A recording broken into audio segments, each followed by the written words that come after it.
And whether you own or rent, with the rise in property values, the cost to live here in Austin just keeps going up. Yeah, it does. By the end of this month, though, we could find out if people here in Austin will get a small break in the form of a homestead exemption. Alicia Inns joins us to explain what does this mean for us, Alicia, ahead of the council meeting today. Good morning. Yeah, good morning, Sally. Yeah, you know, this is a vote that's expected today here at City Council, and but it seems that councilors are kind of torn between what the percentage of the homestead exemption should be, and this is something that Mayor Steve Adler really talked a lot about when he was running for mayor, wanting a homestead exemption to give a tax break to people who own and live in their homes. So as it stands right now in the drafted version, the homestead exemption would exempt 20% of a person's primary home value from Austin property taxes. But there has been talk of a proposed 6% exemption instead. And then yesterday, kind of new news that we've gathered on the City Council's message board, Mayor Adler floated that proposal and featured a whole new one, 5% homestead exemption. That's about $700,000 in funding to be dedicated to, quote, what he calls programs that directly assist renters in our community. So the City has until the end of this month, so a couple weeks from now, to make their minds up.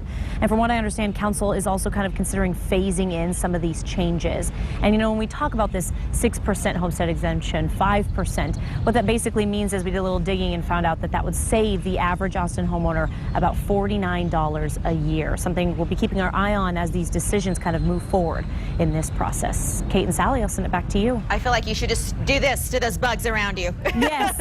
Right? Everybody's captivated by your live reports. Alicia Inns, live for us. Thank you over at City Hall.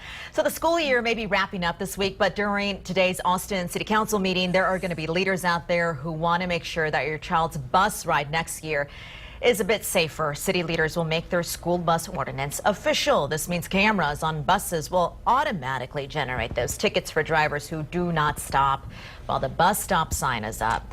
Currently, tickets are issued if a police officer witnesses the offense. Violators, you could be fined as much as $860. What remains unclear, though, how the appeals process is going to work in case somebody wants to fight the ticket. More than a week after deadly floods hit central Texas, Austin City Council members are set to make a big flood buyout decision on whether to appropriate millions to buy 63 flood-prone properties in the Williamson Creek watershed. Alicia Inns is at City Hall with your details. Good morning.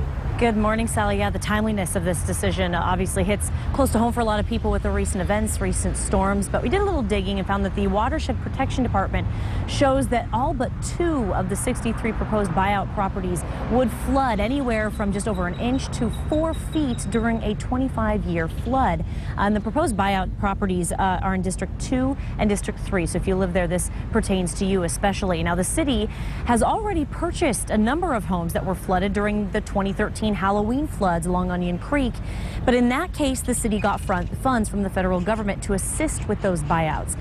The city, however, in this case is footing the entire bill for the Williamson Creek buyouts. Now, the deputy director of the Watershed Protection Department explained that something like levies could work, but in other situations it would not be cost effective to try to build a flood control solution, and it actually would be better to buy out that property. So the department has chosen the latter solution for the area, although several neighborhoods that are in Northeast Austin have actually benefited from those engineering solutions. All right, so what's next? Council members, they're going to have to consider whether they want to have a citywide voluntary buyout program and whether to cap the benefits for such a program. They're also going to need to decide how to prioritize the properties that they might end up buying. So some big decisions that need to be made today, something that we'll be keeping our eyes and ears on as well as it moves forward. Reporting live from downtown Austin, Alicia Inns, KXAN News. Alicia, thank you. 6:38 is the time, and a proposal to ease traffic and protect lives around the UT campus will go before the Austin City Council today. Wanted to show you a rendering of a pedestrian bridge the university wants to build. The bridge would cross West Dean Keaton between the Communications School and the Belo Center just past Guadalupe. Very busy part of the intersection, of course, even on light traffic days. Now, if the city were to give approval for that bridge, a UT spokesperson says construction can start as early as next month. Work would be complete by early March at the very latest.